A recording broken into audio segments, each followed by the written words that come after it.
I'll introduce them, just point to who each is, having heard a bit about them.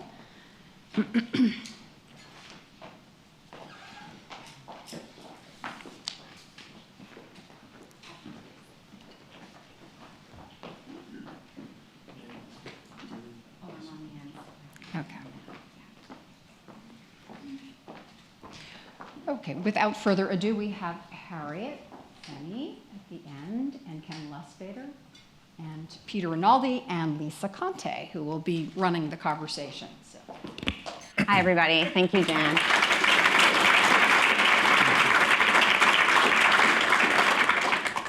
I want to thank everybody for coming tonight. I know that there are a lot of friends in the audience who the Slurry Wall also means a lot to, and it's taken on new meaning for me through this project.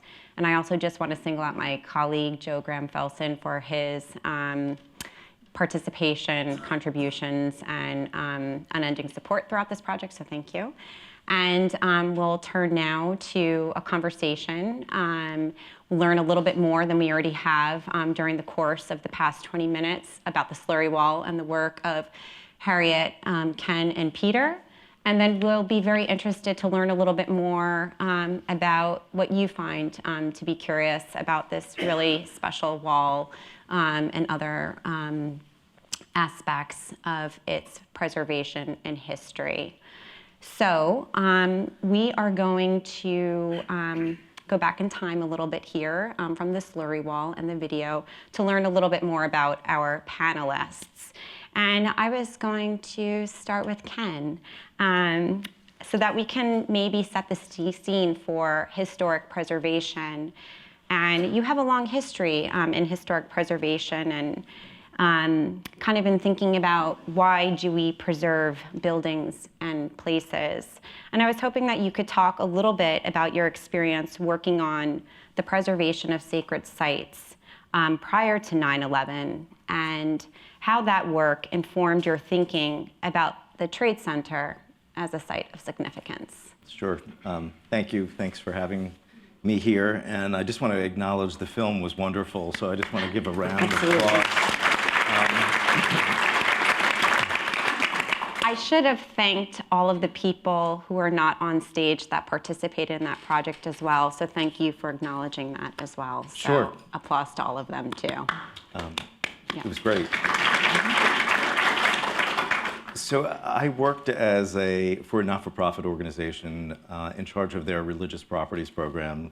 And I think when I got involved with the preservation of Ground Zero, I should say preservation of Lower Manhattan, with the 5 preservation groups that banded together to have a single voice, they hired me because I was a person that could sort of facilitate multiple groups. But our focus was initially off of Ground Zero, looking at sites in Lower Manhattan for grant making, that if they were affected by the collapse, such as providing grants for repainting a building or fixing masonry.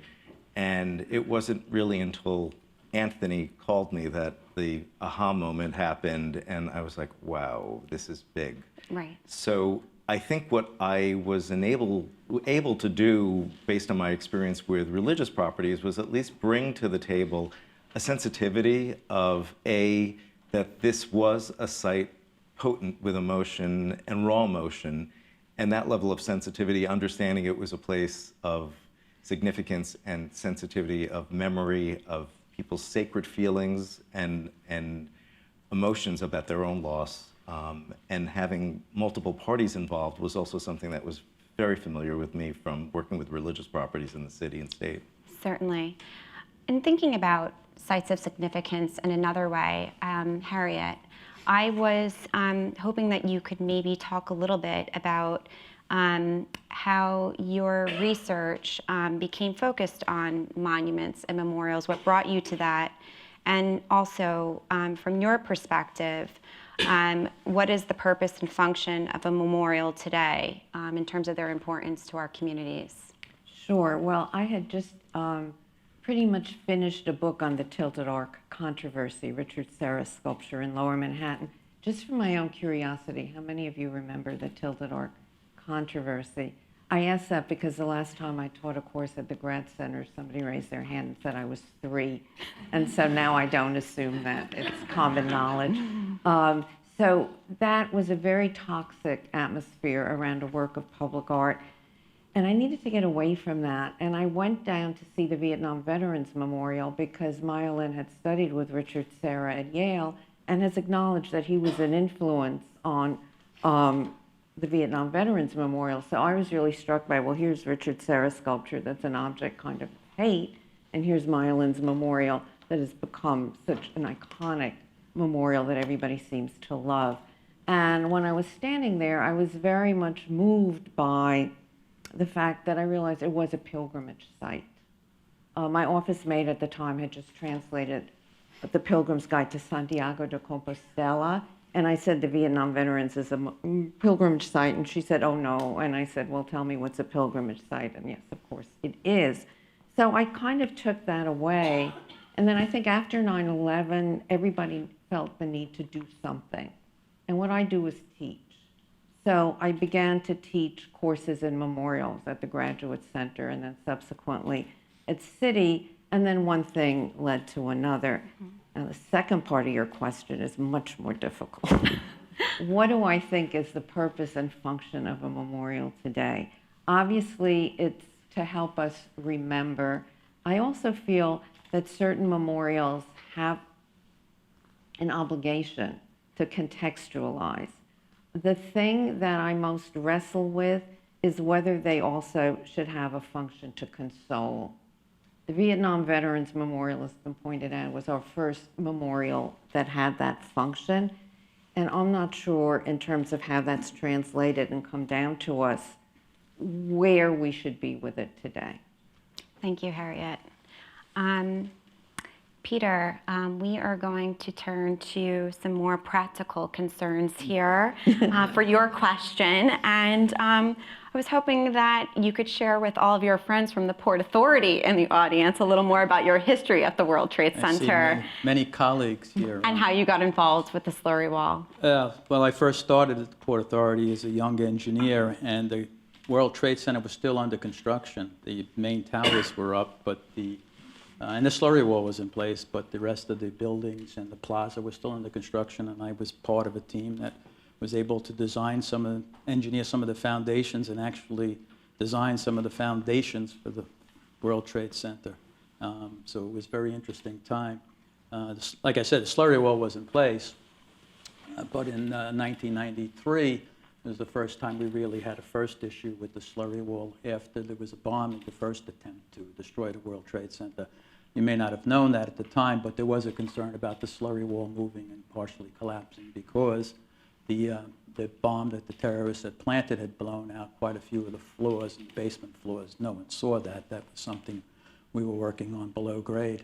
But there was a concern that the Slurry Wall would be compromised. It's actually in the area of the Slurry Wall that's on display now in the museum. It was that section of Slurry Wall and the new wall on each side that we started to monitor and measure to see if it would move, and it didn't. But so we got that was the first time that we really got involved intimately with the Slurry Wall. Then later on, of course, I mentioned before, I was assigned to the emergency response team here at the site and was very much involved in the recovery efforts and the stabilization of the Slurry Wall all the way through.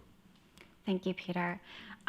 You mentioned right now about 1993, and that makes me think about when you're in the museum today and you are looking at the wall, are we looking at the original wall as it was in the 1960s, or were there interventions post 93 and after 2001 that transformed its physical appearance? Probably not 93, the wall was pretty much intact, but if you look at the wall today, it went through quite a bit of trauma during the collapse of the buildings as well as the actual stabilization process. Parts of the face of the wall were chipped off. When we put in the tiebacks, we had to remove part of the concrete to get those in. And so when you look at the wall today, if you look at it back in after the recovery and during just before the rebuilding process, I had a layer of concrete put over the entire wall to protect the exposed steel. If you saw that cage that Charlie talked about, that was beginning to rust because it was exposed. And at that time, I was concerned that the wall would actually start to corrode. We didn't know how long the rebuilding process was going to go. So a layer of concrete, a thin layer, was spread over to protect that steel. And that's what you see today in the exposed wall. But if you look at the wall, you can see the original contour. It's a very thin layer of concrete that was put over it. And if you look at the wall, it's not a smooth wall because, as was explained, when it was excavated, it actually followed a little bit of the contours of the earth as it went down. So it's bumpy and pimply looking all the way around. And that is the natural wall that you see today. So it retains some of its natural history, It which is remains wonderful. its shape, its original shape. The tiebacks that you see were new and added as part of the stabilization process. So this isn't a question that's directed at any one person, but if anyone would like to answer it, I welcome that. So just hearing from Peter, knowing that the wall has somewhat, I guess we could say, dramatically changed over time. In the film, we heard Charlie say that he thought of the Slurry Wall as a living object. And does anyone want to comment on that in terms of either material or conceptual terms? Do you agree with the artifact as a living thing? Harriet. Well, I've been thinking about its symbolic significance. I'm not sure I think it's a living thing, although I understand why people would say that. But I think it's both a witness and a survivor. And those two things are really essential in terms of containing memory. And I think when we respond to it in the visceral way, that I think that is true, we do respond to it in a visceral way, that's what we're responding to, both of those things going on. And that becomes then a container of memory. Whether that makes it a living thing, I think we attribute that quality to it. Yeah. And I think it provides, as it was said in the film, why is it so powerful? Why do people have such an emotional response? It's scale. When you come down there, you see the scale of it, and you can't look up anymore. I remember looking up from the Trade Center, the two buildings when I was by the Sphere, you could see the enormous scale of it. Now you can only get a sense of that scale by looking at the Slurry Wall in some ways, or the box columns. Yeah. So it provides that context. Absolutely. Ken, since you're just speaking about the original site, you spoke a little bit in the film about your involvement in the efforts to preserve the archaeological remnants of the site. But can you, again, maybe elaborate a little bit more on your participation in the Section 106 process? And with that, maybe speak a little bit about the various parties that were involved and their roles in that, because it was very complicated. Right. So first I want to acknowledge Anthony again, Anthony Gardner and Bob Kornfeld, who are the ones that really identified these as issues on the Trade Center site. Otherwise, I could possibly say there may not be anything other than a vanilla box where the museum would be right now, because without the Section 106 process, there was no motivation in some ways to possibly have those revealed and part of the interpretation of the museum. Right. So it served a purpose to get people at the table to discuss those issues. And a Section 106 process, without going into all the jargon, the site was made eligible for listing on the National Register, which is the first step to acknowledge something on the Federal Registry. There are 93,500 sites on the National Register. This one is eligible for listing, which then means you have to identify what specific elements are within the Trade Center site that are significant and why they are significant. So the Slurry Wall is one, the box columns that I mentioned, the survivor staircase is another, and I can go on and on and on. But all of those get then part of a mitigation process when federal funds are used, and you have consulting parties. So I was one of many, I think 70 consulting parties, which is insane, really. Normally it's a building, an architectural building, and you're looking at it and going, oh no, you can't add that to the building as a renovation because you're destroying integrity, so you mitigate it by discussing, well, no, don't do the window that way. Here you have the most important 21st century attack on soil, and we're arguing about how do you preserve what's there and how do you rebuild it. And that was the conundrum and dialogue between the Port Authority, the LMDC, the preservation consulting parties, and the stakeholders. Exactly. And actually, Peter was the Port Authority's representative during the Section 106 process. So maybe Peter, kind of coming off of Ken's response, how did you feel about the elements from the Trade Center being saved? And you know, there are obviously multiple perspectives. We heard from some in the film, and as Ken is alluding to now, there were 70 other voices that participated in this process. And you know, kind of within your own community and family at the Port Authority, were people on the same page about the way to move forward?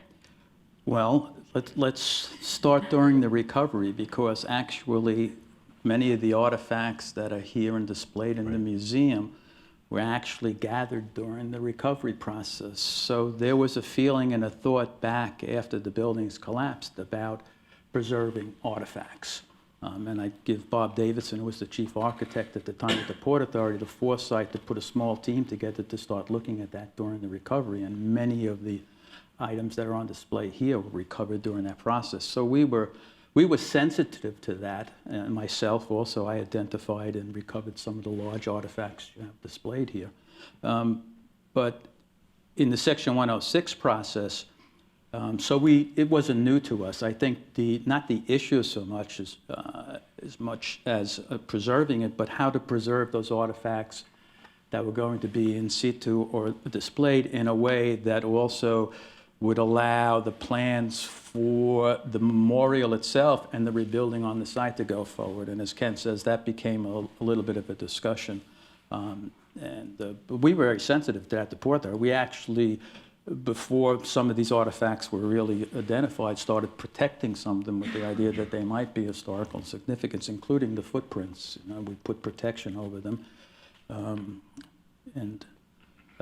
Andrew got involved in identifying them, you know, as a preservation, but we actually started to protect them early on for a number of reasons. So the process was interesting, and I think you know, when you get a group of people together, usually the best ideas start to come out after. It took a little bit of time, but it did actually work through, and you can see the fruits of that right here in this wonderful edifice in the museum today. Absolutely. Harriet, you spoke a little bit earlier about why public commemoration has become so important in our culture. And I was hoping that you might be able to reflect a little on, as an object of history, maybe what we can learn from the Slurry Wall. I think what we can, I'm going to back into that one. I That's think what fine. we can learn from the Slurry Wall is that the power of secular relics cannot be overestimated. They function very much in the same way as religious relics, and I think we can all relate to that without my having to explicate. I think from my experience as an art historian, memorials were largely ignored. You know, they weren't art, a modern artist didn't do them, but around the turn of the century, there was sort of a little bit of a beginning of, you know, concern that we were losing our place in space or place in the past century. So that was one moment that I noticed some more interest. The other was, I would say, in the 70s and 80s, when identity politics became more important and more of an object of interest, that there began to be different claims on the public landscape and different claims, rightly so, for different kinds of representation, although it didn't focus on the memorials. And then I think everything changed after Charlottesville. Yeah. That just brought an avalanche of attention onto memorials. And certainly from my own experience, that's been rather overwhelming.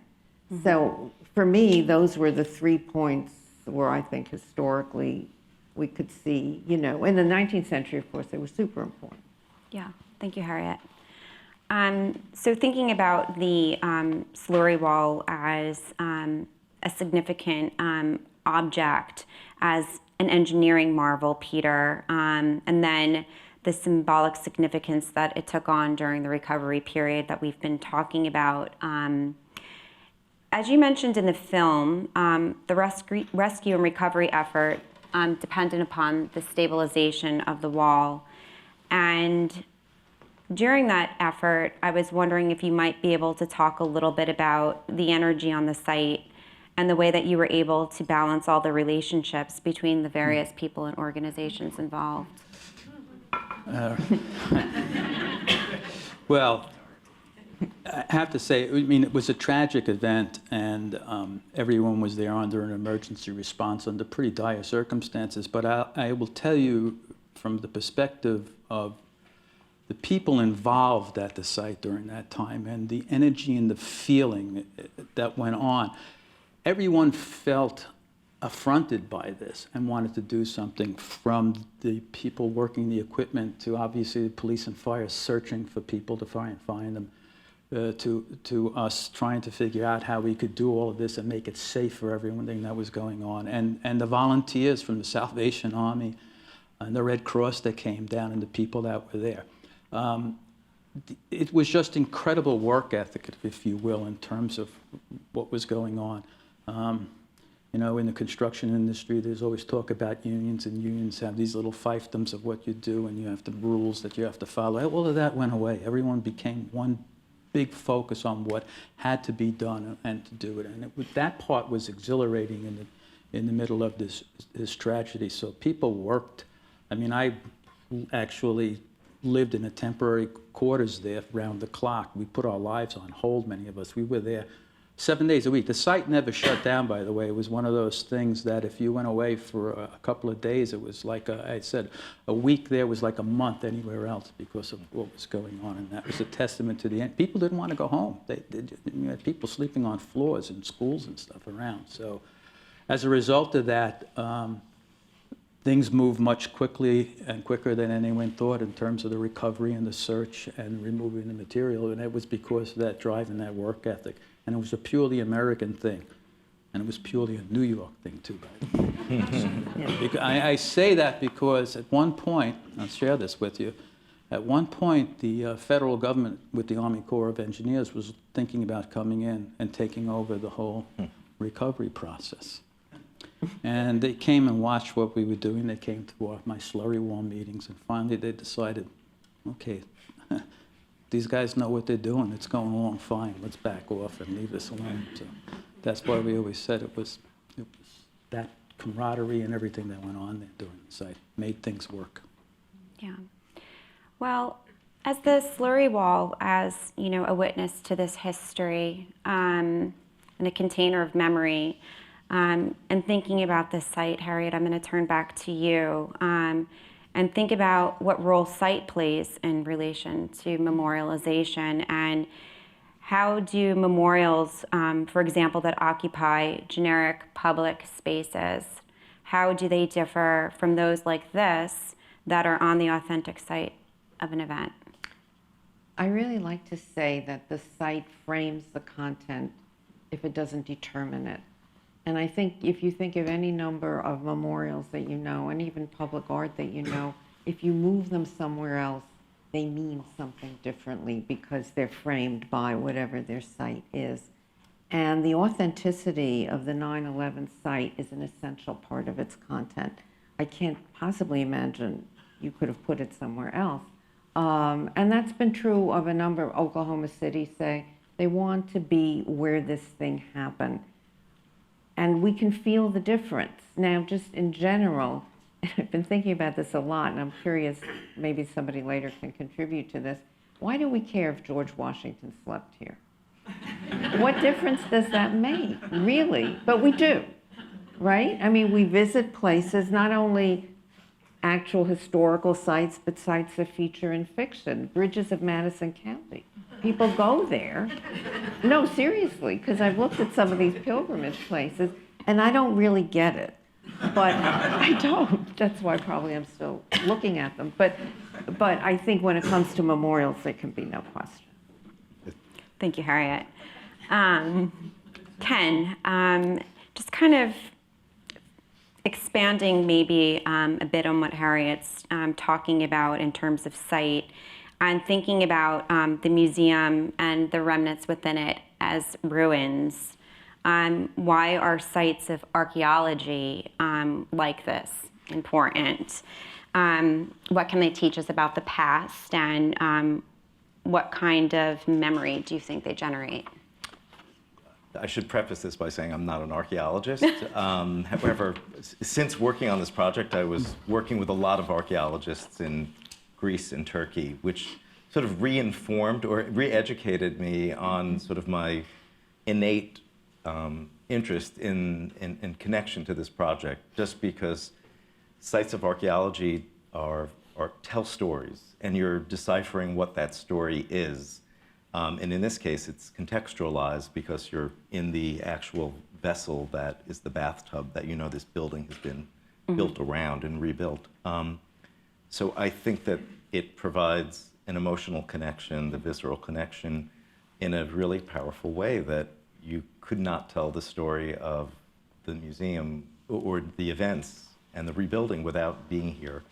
And I think the film also is another way to show how those remnants and artifacts, which are two different things, and the in situ element, could tell engineering stories, like a history of engineering, which you would never think of that is going to be coming out of the memorialization of the Slurry Wall. But here today, everybody's going to walk away understanding how powerful that was as part of the of the story of the World Trade Center site. And I think that's really important too, as another narrative that comes out of this.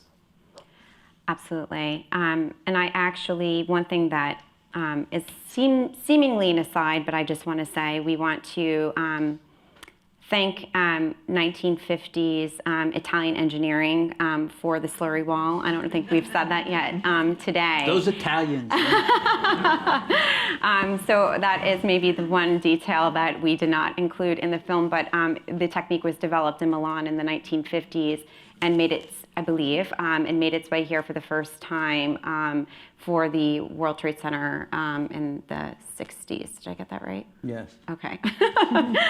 But Actually, one of the originators of that process, and who actually partially came up with the idea, is sitting in the audience. Arnold Aronowitz is the original design engineer for the Slurry Wall. Arnold was my mentor when I first started working at the Port Authority, and he's traveled in. I just saw him for the first time in years here today. Well, I hope we can welcome meet. on. But kind of continuing on that, in that line of thought, I've been thinking about, so was the Slurry Wall venerated even prior to 9/11 in that way by the engineering community, in it being this kind of marvel and feat, ingenuity of kind of, human building and people. We were, certainly a building community in the 1960s. And so also I was hoping that you can maybe touch on that. And then a question I'm not sure that you're going to like, but I like to ask. From a materials and engineering standpoint, and for the other engineers in the room, I hope you will speak up at the end and give your feedback on this question. Do you think the Slurry Wall has a lifespan? No, here we go. That's a question always engineers get asked. How long will it last? Kind of thing. Let's go back to the first question. In the 1960s, when this technology, which had been used actually for construction of the subway system in Milan by the Italians, that's where they first came up with some deep construction problems. There was a conundrum here in that, this was in Lower Manhattan. It was a very congested site where they were going to build the World Trade Center. If you look back at the streets there in the 1960s, it was called Radio Row. And as I mentioned before, it was also on the bed of the former Hudson River, and so the foundations for the buildings. At that time, these were the largest and heaviest buildings that were ever going to be built. And to find a way to get down to bedrock to support them. Not only that, but the Hudson Manhattan Railroad at the time ran right through the middle of the site. You know it as path now. So you had a railroad running right through the middle of the site and all of this. And the idea of using the slurry wall was floated, and Arnold, who I mentioned, was part of that team that came up with this. And it was a bold move because no one had gone that deep before in a congested metropolitan area on such a large scale. I mean, the site is 16 acres, but the slurry wall takes up about 10 acres of that. You know, it's tremendous. So when it was going forward, and there was a lot of trepidation about whether it would work and the issues because of what was going on, and there was a real danger of getting flooding, and you had a railroad right in the middle of this. But it worked, and since then it's been used. And right after that, when the big dig went on in Boston, they used this technology. They were able to build that whole Boston Artery project because of the technology that was demonstrated here. So to that extent, it was, and it set the tone to be able to use that technology, which made that type of construction safe around the country. As to lifespan, everything has a lifespan, right? We all have a lifespan. Man-made materials especially have a lifespan, you know. Materials made by God or nature have much longer lifespan, I think, when you look at nature. But when we make something, it has a certain lifespan. And the world, too, has a certain lifespan. I mean, you can see it now. I mean, you talk about the weeping of the wall. What's happening there is actually there's tremendous water still behind the wall that seeps through. And some of those stains you see are the rusting of the reinforcing steel that I mentioned that I covered. So over time, eventually, it has a finite life. How long is that? Look, it was there for no one envisioned that the buildings were to collapse. We thought those buildings would last hundreds of years, and the wall was going to last hundreds of years along with it. But then they collapsed. We exposed it. We traumatized it. It moved. So now it'll live. The thing you should know is that the wall piece that's exposed, there's another wall behind it, okay? There's a permanent wall that's been put there. So the engineering structural part of that wall has been taken away, and it's done by a new wall that's behind it that you can't see, and the new walls that are each side. So I think it'll last as long as the memorial will last. That's my opinion. Since you were just talking about, the wall, being traumatized, Yeah. I am going to turn to Harriet and talk about which you've elaborated on already. So this maybe takes some of that thinking one step further in that how does a traumatic event, how it changes the meaning of utilitarian remnant artifacts like the Slurry Wall or the survivor stairs, which survived the destruction of 9/11. It changes their meaning. We've established that. So if you could talk a little bit about what role they play in public memory, and do you think they serve as surrogates of national identity? I think that was one of the things that really astonished me in post 9/11 dealing with these various relics was the ceremony when they removed the last standing beam, which had been signed by all kinds of people and was very moving. They wrapped it in an American flag and took it away in a flatbed truck. And I thought, if that doesn't conflate a secular relic with national identity, I don't know what does. And some of the other quote-unquote relics, the Survivor Cross, of course, went on to have another life, if you will, when it was placed next to, was it St. Paul's or one of the churches? St. Peter's. St. Peter's, sorry. So each of them kind of were taken out of that context and used in a way that made, I guess, a spiritual sense to the people involved. Certainly nobody ever thinks about a staircase, right? I mean, do you think about any staircase you walk on? I certainly don't, unless there's something wrong with it. So that's a really good example how when something becomes a secular relic, we treat it with a certain amount of respect and we try to save it because it does carry this meaning. Yeah. So I have another hard question for Ken about maybe lifespan. So something that I've been curious about, and hopefully you can elaborate on it. So the wall and other things were placed as eligible for listing on the National Register. Once they're there, are they there in perpetuity? That's a good question right now. Since everything's up for grabs in the Department of Interior in some ways. This, Wonder how that happened.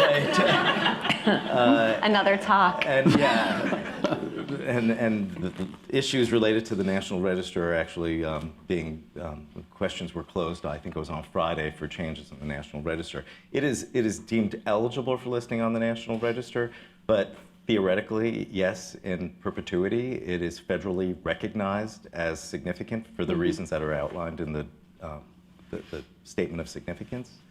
I think Peg Breen in the documentary alluded to this, without getting too wonky, this criteria G, which is the event has to be so extraordinary to make it listed on the National Register within 50 years of the event. And clearly, this was put on the register eligible within, 2 to 3 years, which is really unheard of. So the exceptional significance of it, I don't think will ever sort of threaten its continuation that way. Sure. I mean, it's something that I've been thinking more about, just in terms of, time. So I am going to ask one or two more questions, and then we are going to open it up to, I'm sure, all of those that are in the audience that can hardly wait to ask questions of our panelists. And I would like to also, again, maybe address lifespan with Harriet, since I've asked a similar question of Peter and Ken. And do you think that public monuments and memorials have, of course, they have a lifespan, maybe in a material way, but in terms of their relevance to communities, maybe you could talk a little bit about that. Sure. One of the things I think about memorials that's really important is their meaning is determined by ongoing use. If nobody goes there and nothing happens there, tree falls in the wilderness, etc. That said, there were a number of public hearings that I went to when I was on the Mayor's Commission, just to find out how people felt about these controversial memorials. And there was one in the Bronx where a local guy got up and said, "That was then, this is now." And I thought that really encapsulated the kind of thinking that's important to bring to memorials. What happens in the future when now becomes then? How do we update the significance of those memorials? And that's a huge question to which nobody I've spoken to has any answers, myself included. But I think when we build memorials, it's important to think that the meaning we fix to them now is going to shift over time. Absolutely. And so with that, I think I'm going to conclude with this question for the group, anyone who'd like to answer it. And I think we've really addressed some of this during our conversation over the past 45 minutes or so. But from early on, many people have talked about this, this place and site as sacred ground. And why do you think so many people come to this site and make pilgrimages, as Harriet used that word earlier, to sites like these? My sense of it is, and that's a question I've been thinking about for a long time. Why are they here? I think it's a way of being part of history. It's a way to participate, and it's a way to feel a stronger connection to our time and place. It's interesting. I volunteer as a tour leader sometimes here at the memorial, at the site, not the museum, but with the tribute center. And I always ask the group where they're from. And it's interesting. I never get anyone that's from New York or from the area. Yeah, that's right. And then very few people from the States even, just a few. Everyone from all over the world comes here. So I think, this was an international event. Yeah. And so that's why I think, just from my exposure, I asked people, and that's it. They're all interested. They all saw this. It's all part of this affront that I mentioned that we here on the site felt. I think people all over the world shared that. And I think it's a place of loss, where people are going to the memorial to actually make that connection of what that tragic events were here. And I think from a preservation perspective, it is a form of time traveling. That the authenticity of the spot, this is where it took place. So you are, as Harry was saying, you're connected to it, but like other sites that are preserved, you're time traveling back at a time where Mount Vernon, where George Washington did sleep. Right. Right. But And live, right.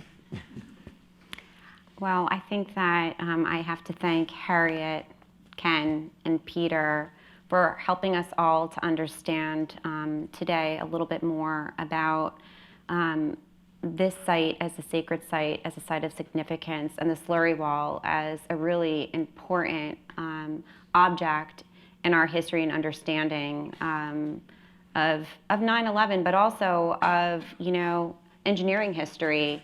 And there's a lot more that we could say about it, but let's continue the conversation with the audience. And I thank you all so much for coming. And I'd like to thank Steve again for recording this story, the filmmaker, in perpetuity about the Slurry Wall. So thank you all. And please, if there are questions.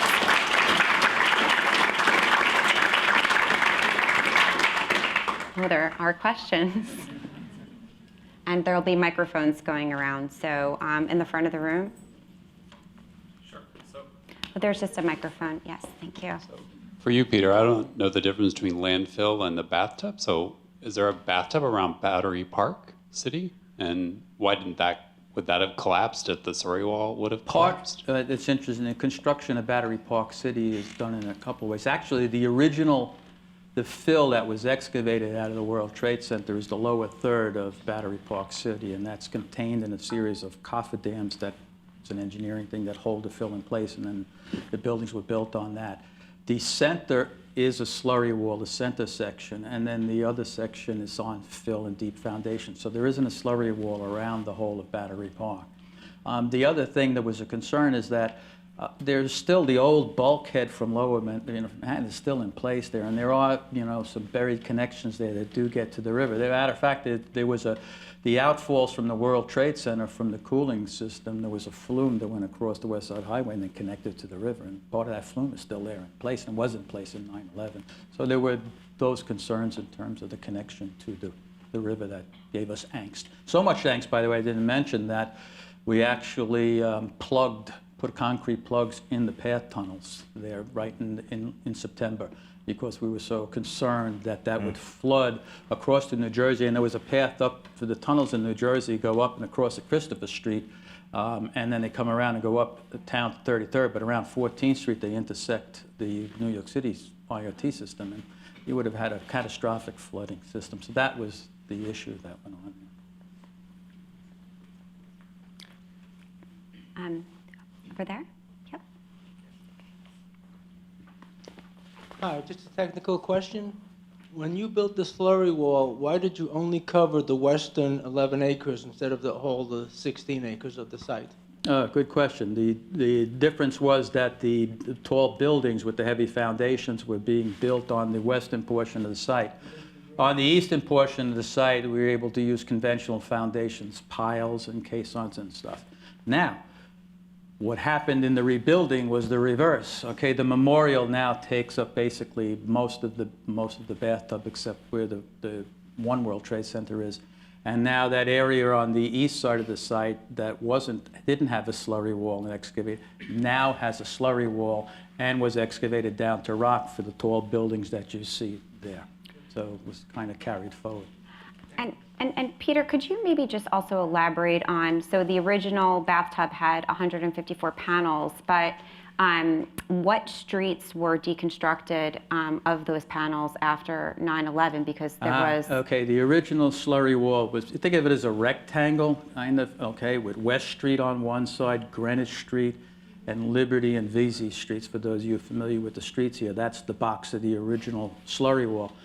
Right now, the only existing portions of the original slurry wall that are left are the West Street wall and the Vesey Street wall. So basically half of the original slurry wall was removed as part of the rebuilding process. But the slurry wall was extended now onto the east side of the site and to the south of the site. So there's still a new slurry wall that perimeters the entire site. Trade Center. And in the museum, it's West Street, correct? The West Street is still Right. there, and that's just part of the wall you have exposed. Great. Over here? Uh-oh, this is going to be a tough question. This guy's dangerous here. No, this is not a question, but it's an answer to the gentleman on the end.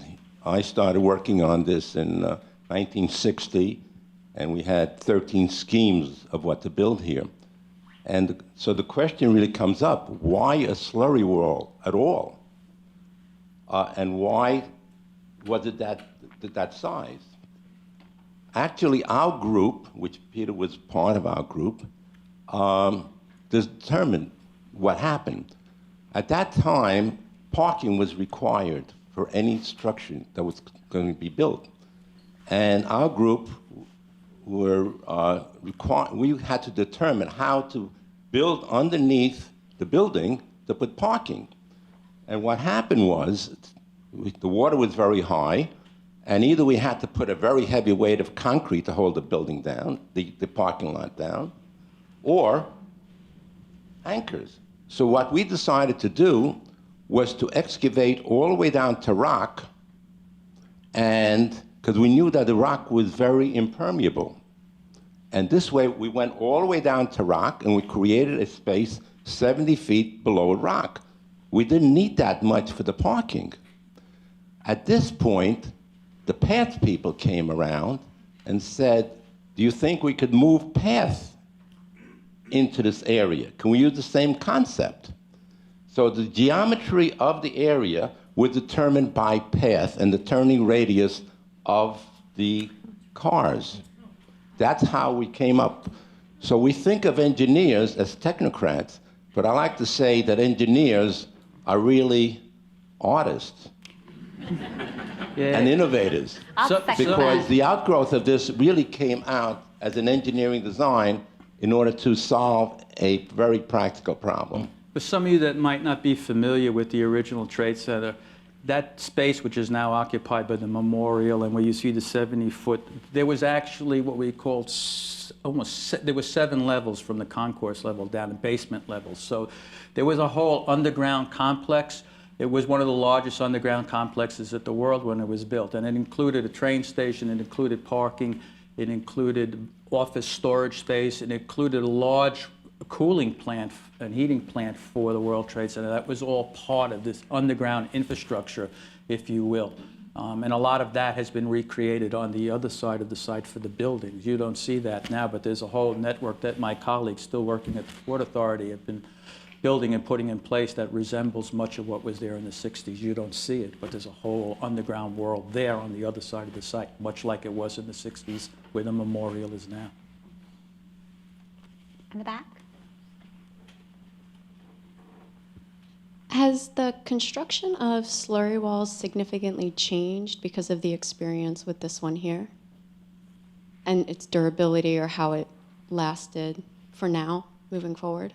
Actually, well, we put in a new slurry wall in 2007, 8, and 9 on the other side of the site, and the technology is basically the same. What we did learn is we could make the walls stronger and not as thick, actually, and that's the only thing that, because of the change in materials technology with concrete and so forth and steel. But basically, it's almost identical. It was the same construction techniques, a little more modern equipment, but that's how they're done even now, 30, 40 years later. So the composition of the concrete has changed? It's strong, you know, we've, in material sciences advanced where we've had very strong concrete. To give you, for instance, One World Trade Center, the center core of the building was designed with the strongest concrete ever used in New York City, okay? It's like 4 times stronger than what was in the original buildings. So, and that was done with a reason because of what happened in the attack. Over here. Hi, this is not exactly a question, but I want to bring up a subject and just see who would like to discuss it. But one of the things with this redevelopment was the pressure of time and just how it happened so quickly after an event that was so kind of deeply emotional and traumatic for the country. So, for example, one issue with the determination of eligibility, which is what determined the site as historic, that has a component that's like the period of significance, which in the very first draft that we got as consulting parties was just 9/11 itself. And some of us lobbied very strongly to have that expanded to include the recovery, because we felt that it wasn't just the disaster itself, that what was really meaningful for the country was also the response and you know, people searching for their loved ones, and you know, people stood outside the gates of the site and cheered when the you know, workers were coming off the site. So, you know, that was something that there's not really a lot of time to discuss. You know, there's a lot of pressure because of the pressure to rebuild, and another issue having to do, I guess, with having a museum built on the site itself.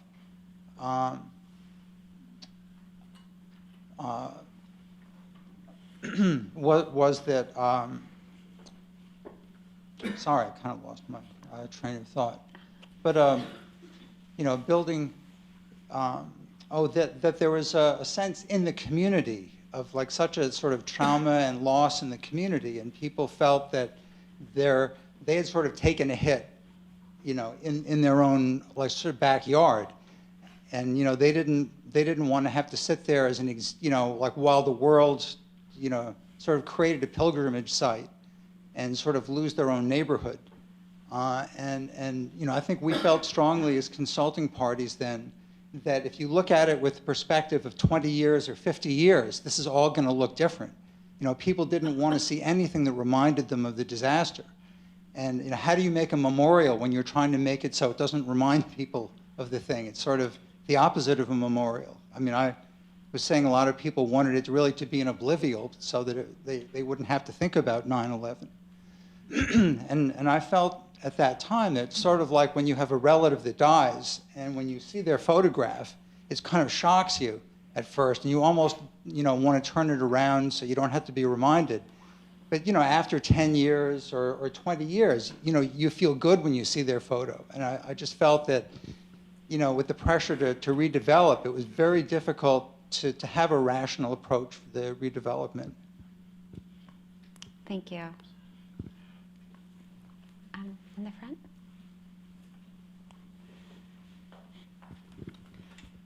Hello, and thank you very much. I've really felt it very deeply, and I'd like to comment.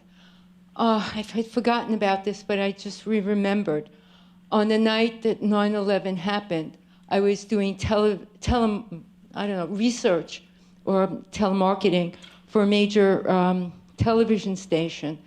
And part of it was to call around the country and get people's reaction to 9/11. They did not care.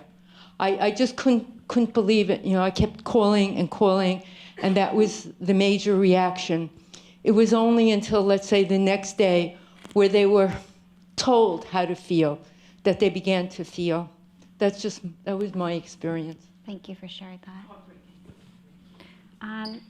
In the back, with the black shirt.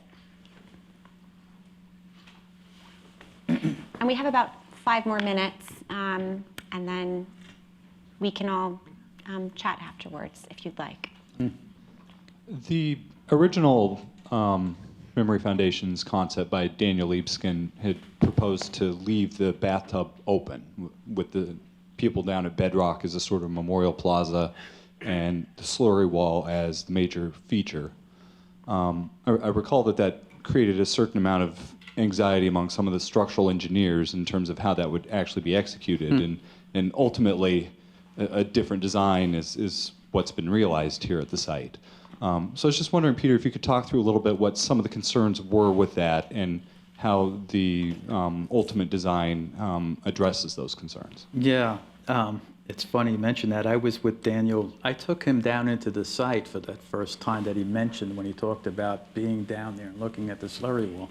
He was part of putting together his He was the engineer. I was the engineer he talked about there and explaining to him what it was he was looking at. And then he was like, oh, you know, he wanted to preserve the whole thing. You know, if you understood what was involved in just trying to preserve the small section of Slurry Wall that's exposed right now, what the memorial, the museum had to go through to do that, I won't get into the details. It was daunting. It was very challenging.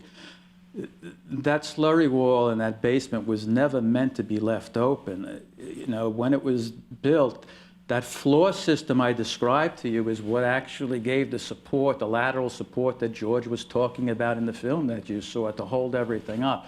To just leave it as, you know, an empty space with the wall standing over expected useful life of eternity, let's say now, you know, was just almost impractical to do. And besides that, you still had a railroad that had to go through there and a station, and you still needed to put, you know, something above. You know, you were trying to do a memorial at that time. And remember, the memorial, not displaced, but it took up most of the office space that existed on the site. So the balance here was not only to build a memorial with meaning, but also to restore some of the economic activity that was here in the downtown. And the balance was put the office buildings on one side of the site and put everything else, you know, in the memorial on the other side, except for train station and a few other things. And that became kind of the balance between it. But it would have been a daunting challenge to try and just leave that whole hole open. And I think personally, you talk about visually, I think that what happened, I think, is really nice here now. I think leaving a big open, gaping wound and was just not the way to go. From my own personal perspective, being involved, and from a technical perspective, it would have been a daunting challenge. You know, and that just touches on the Section 106 process and what Bob was talking about in terms of saving what's there as in situ parts of the museum. It was costly, expensive, and competing against, let's rebuild this, with so many different emotional feelings and practical feelings of people who are living in the neighborhood and so forth. So it was probably one of the most satisfying preservation exercises I've ever and will ever be involved in, but certainly the most unprecedented. And Dan came around. He was happy to have a section of wall. His concept it did come forward. It just didn't come forward to the extent. But what he saw and what he wanted to do, you actually see in the museum. It did come to fruition, just on a small scale.